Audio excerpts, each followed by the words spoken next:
So in our first example, we're going to try and determine how many electrons there are in 3.5 microcoulombs. In case you aren't familiar with it, this prefix here is the Greek letter mu,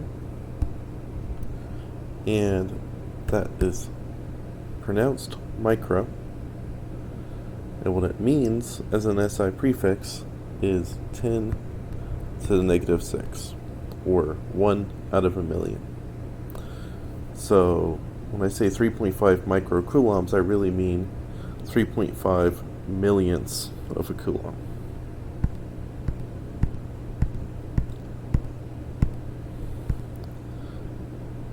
Now, you can see that I've made a mistake here in the problem statement because I'm talking about electrons, but I indicated a positive amount of charge.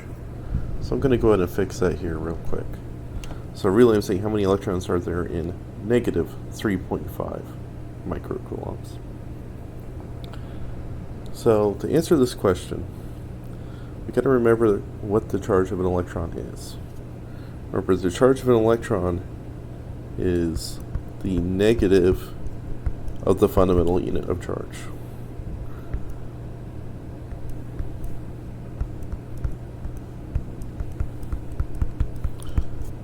Okay.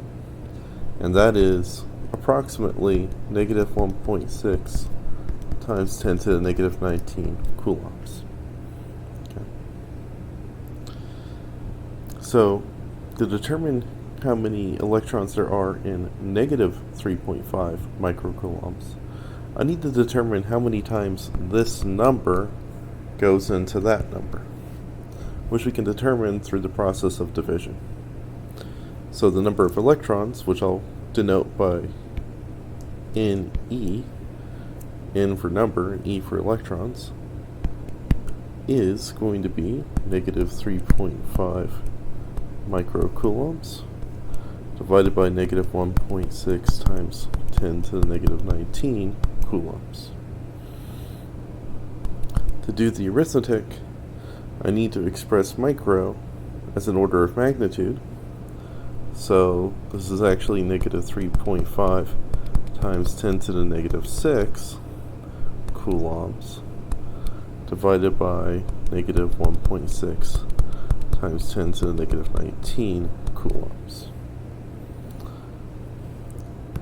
Notice that the negatives and the coulomb units cancel out, leaving me with just 3.5 divided by 1.6 times 10 to the negative 6 divided by 10 to the negative 19. 0.6.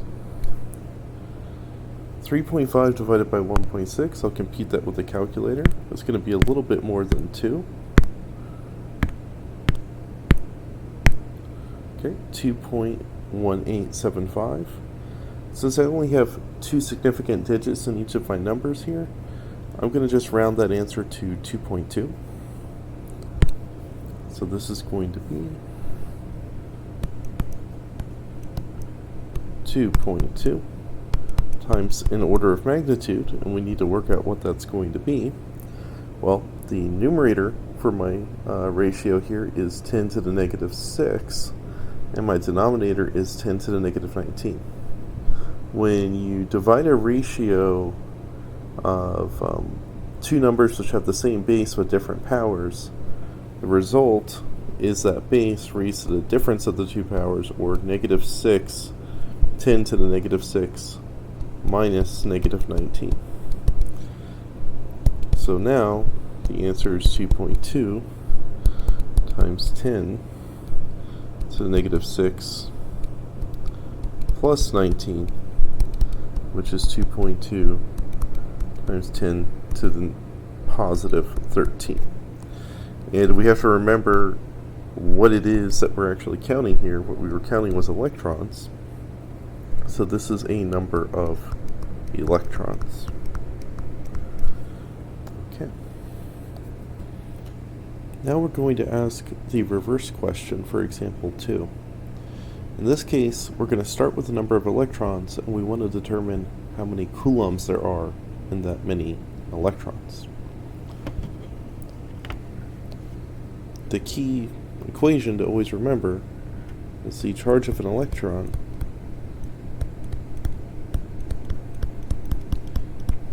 is negative 1.6 times 10 to the negative 19 coulombs. There are more significant digits here, but I'm leaving the amount for the purpose of this example. So, right now I have a number of electrons. I want to know how many coulombs there are. Well, each electron counts for negative 1.6 times 10 to the negative 19 coulombs. So to accumulate that, all I have to do is multiply this number of electrons, 2.3 times 10 to the 5th, by the charge per electron, negative 1.6 times 10 to the negative 19.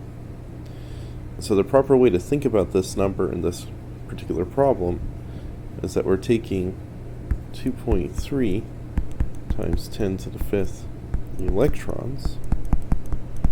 We are multiplying that by negative 1.6 times 10 to the negative 19 coulombs per each electron.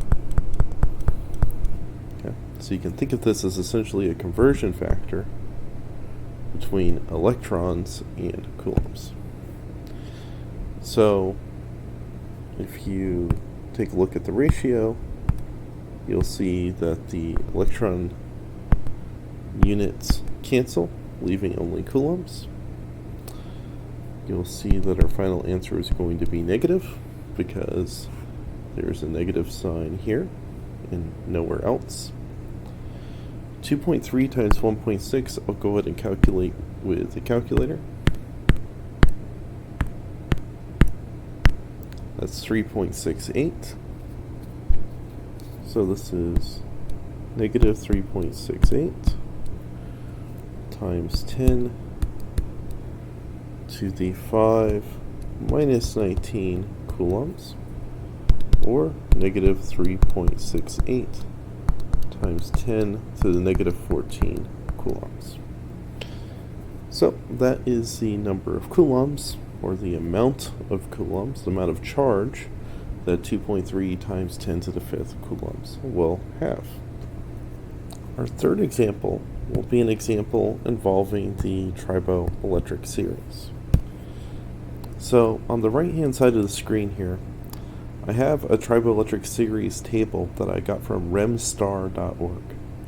You're going to learn more about this website and the YouTube channel associated with it throughout the course. The guy who makes these videos is extremely knowledgeable and very practical and down to earth in terms of his explanations. So there are 5 examples of triboelectricity that he presents here, and I'm going to show you how we can use this chart to understand those examples, what's going to happen. So the first example he gives is using friction to exchange electrons between glass and vinyl. So we take some vinyl and rub it on some glass, and afterwards one of them will be positively charged and one of them will be negatively charged. And if you look at his triboelectric chart, glass is up here near the mostly positively charged end of the triboelectric series, and vinyl is down here near the negatively charged end of the triboelectric series. So, assuming that this chart is correct, which I'm sure it is, the result would be that after friction between glass and vinyl, after they're rubbed together, the glass should end up positively charged, and the vinyl should end up negatively charged, because the glass is more likely in interactions to leave with a positive charge. It's more likely to lose electrons. whereas the vinyl is more likely to gain electrons from those interactions. Okay, the next example is plastic comb with hair. Well, plastic tends to be on the negative side. You can see a few examples. You can see polystyrene plastic, you can see plastic wrap, various forms of plastic are down here. And if you look near the top of the triboelectric series, you'll see we have hair and oily skin. We have things like rabbit fur and cat fur. And so hair tends to be positive. Plastics tend to be negative. So our expectation is that after this interaction, the hair will end up positively charged and the plastic comb will end up negatively charged. And so what's happening is electrons are going to leave the hair and go onto the comb. Whereas in the first example, electrons are going to leave the glass and go onto the vinyl. We're not going to go through all of these because, among other things, it might be difficult to decide what the exact materials are from case to case, but also because the general examples have already been given here. And we're going to learn more about triboelectricity as we go throughout the course. But essentially the basic idea is that you have two objects and you rub them together using friction, and then when you do that, there's an exchange of electrons between the objects. One of the objects gains electrons during that interaction, and the result is, after the friction has been applied, one object is negatively charged and the other is positively charged, because the XX electrons on the right-hand object here make it negatively charged, and the deficit of electrons on the left-hand object here make it positively charged.